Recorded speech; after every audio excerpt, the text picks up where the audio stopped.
Pada 15 hari bulan 12, ada apa dekat Nusantara Pizza ni? Korang tengok video ni sampai habis. Pada 15 hari bulan 12, Nusantara Pizza akan buat promo buy one pizza free one coffee.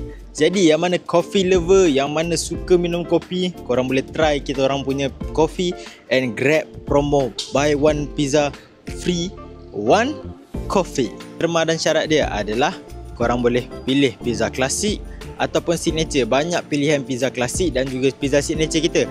Jadi korang tak perlu pening korang nak pilih pizza apa. Korang datang kedai, korang pilih pizza dan korang boleh pilih 3 kopi percuma ni. Di antaranya Americano, latte dan juga caramel latte. Jadi korang boleh datang and grab kita orang punya free buy one pizza free one coffee.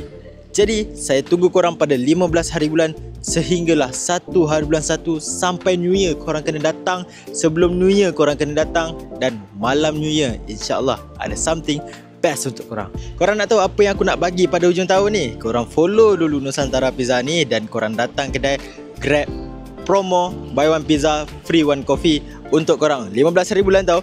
Ingat lock tarikh ni 15 hari bulan sampai 1 hari bulan 1 2026. Assalamualaikum.